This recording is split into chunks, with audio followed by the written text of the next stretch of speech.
Hello दोस्तों, तो क्या हाल है आपका। आज मैं आपको एक्सप्लेन करने वाला हूँ 2025 का लेटेस्ट एनिमे जिसका नाम है गाचियूटा। ये एक डार्क थीम और इमोशनल स्टोरी लाइन के लिए चर्चित है। अगर हम इस एनिमे की वर्ल्ड बिल्डिंग को समझें तो इस एनिमे में सारी दुनिया को दो भागों में बांट रखा है, जहाँ एक तरफ अमीर लोग रहते हैं, वहीं दूसरी तरफ गरीब। और इस एरिया को ट्रैश जोन कहा जाता है, यानी यहाँ पर अमीरों का कचरा फेंक दिया जाता है। आज हम इस एनिमे का एपिसोड 1 एक्सप्लेन करने वाले हैं। आई होप कि इस एनिमे को आप सभी को लोग बहुत ज्यादा प्यार देंगे और मेरे चैनल को सब्सक्राइब भी करेंगे। और आपका फेवरेट एनिमे कौन सा है उसको प्लीज कमेंट में जरूर लिखें।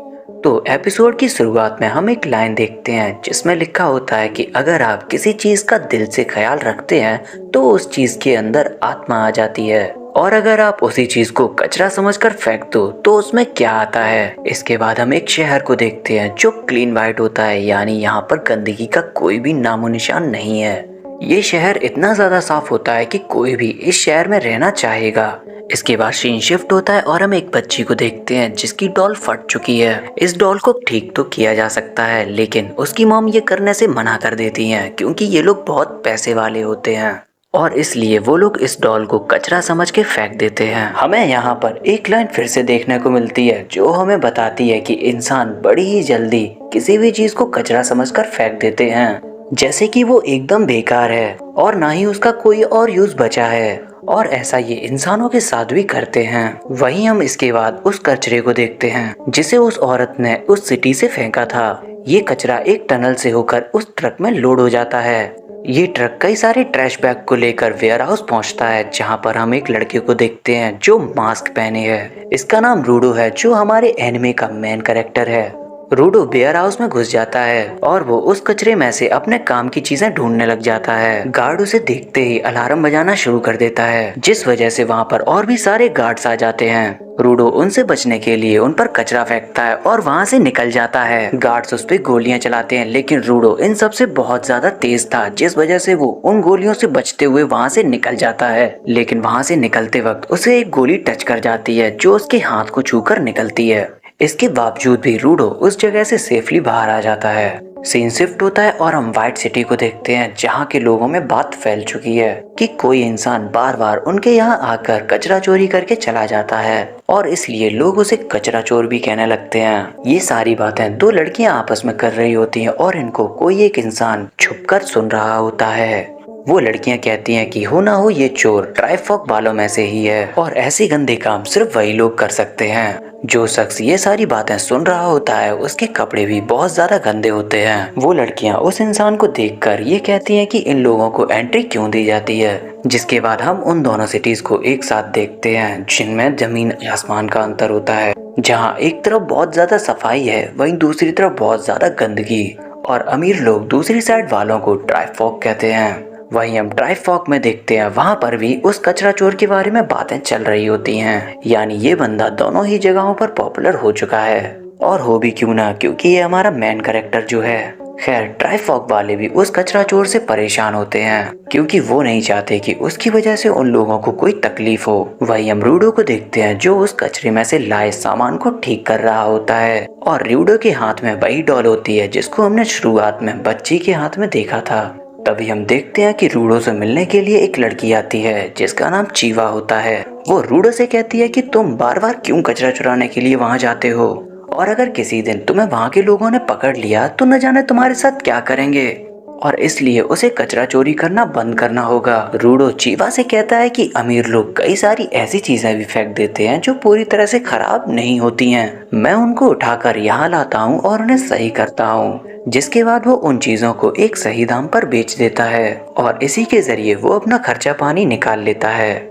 और तभी वहाँ पर तीन लड़के आ जाते हैं जो रूडो का मजाक बनाने लगते हैं। वो कहते हैं कि रूडो के शरीर से कितनी ज्यादा बदबू आती है क्योंकि वो कचरा चोर जो है, और चीवा को इसके साथ नहीं रहना चाहिए और ये हमेशा अपने गंदे ग्लव्स भी पहने रहता है। न जाने इसने आखिरी बार अपने ग्लव्स कब उतारे होंगे, और अगर इसने तुम्हें छू लिया तो हो सकता है तुम बहुत जल्दी बीमार पड़ जाओ। चीवा उससे कहती है कि ऐसा नहीं होने वाला क्योंकि वो रूडो को जानती है और वो सभी एक ही जगह पे रह रहे हैं। इस वजह से उसे फर्क नहीं पड़ता कि उसके साथ कौन है कौन नहीं।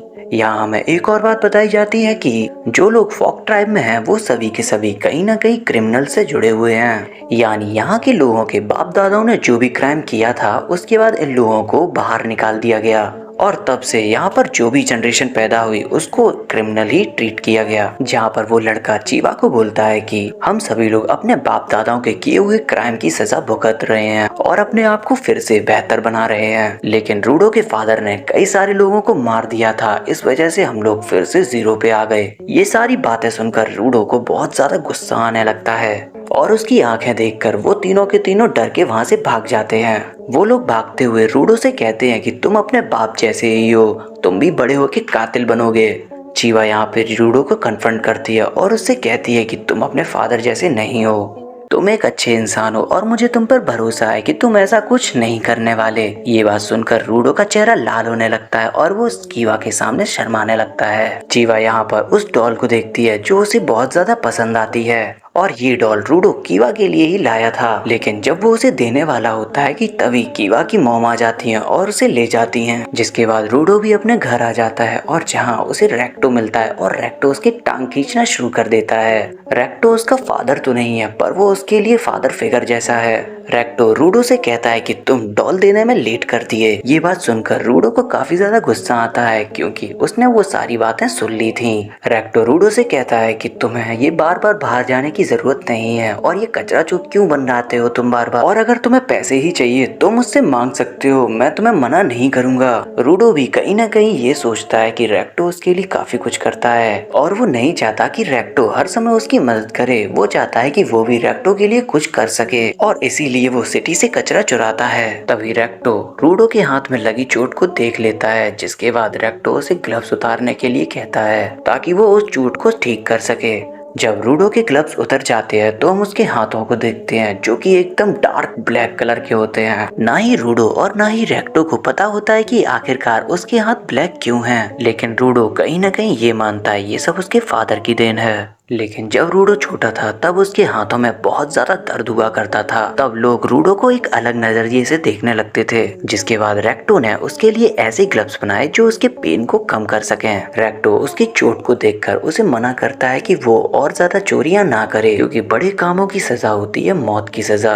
मतलब ये था जिसे भी ये सजा मिलती है उसे वो लोग पिट में फेंक देते थे और रूडो के डैड को ऐसे ही एक पिट में फेंक दिया था। यहाँ रूडो थोड़ा सा निराश हो जाता है, जिसको माहौल ठीक करने के लिए रेक्टो उससे कहता है तुम्हें कीवा को बहुत जल्दी प्रपोज कर देना चाहिए वरना उसे कोई और पटा लेगा। ये सुनकर रूडो उससे लड़ाई करना शुरू कर देता है। वहीं हम देखते हैं कि ये सारी बातें कोई अनजान शख्स उनके घर के बाहर खड़ा होकर ये सारी बातें सुन रहा होता है। जिसके बाद रूडो उस डॉल को कीवा को देने के लिए निकलता है और रास्ते में उसे पिट भी नजर आता है जो कि बहुत ज्यादा डार्क था और इसी पिट में वो लोग अपना कचरा भी डालते थे। ये पिट कितनी ज्यादा गहरी थी इसके बारे में आज तक कोई भी पता नहीं लगा सका और जो भी इंसान इस पिट को ऊपर से देखता था उसे सिर्फ काला अंधेरा नजर आता था और ना ही किसी को ये पता था कि अगर इस पिट में कोई भी चीज गिरती है या कोई इंसान गिरता है उसका क्या होता है, क्योंकि आज तक कोई भी इस पिट के अंदर नहीं गया है ना ही इस पिट से बाहर आया है। और आज जब रूडो उस पिट के पास खड़ा होता है तो वो देखता है कि किसी इंसान को उस पिट में डाला जा रहा है।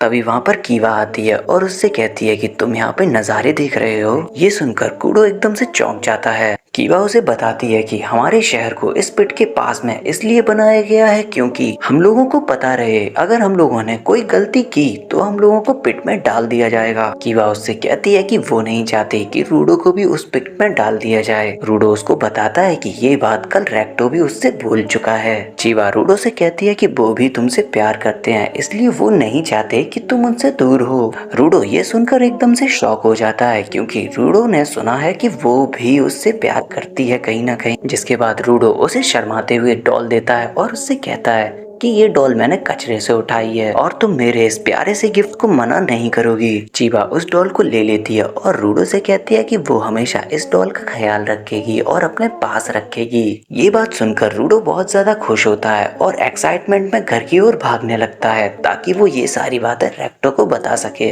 रूडो बहुत ज्यादा खुश होता है और वो घर जाकर दरवाजे को खोलता है। वो सामने देखकर हैरान हो जाता है क्योंकि उसके सामने किसी ने रेक्टो के सीने में तलवार घुसेड़ दी थी।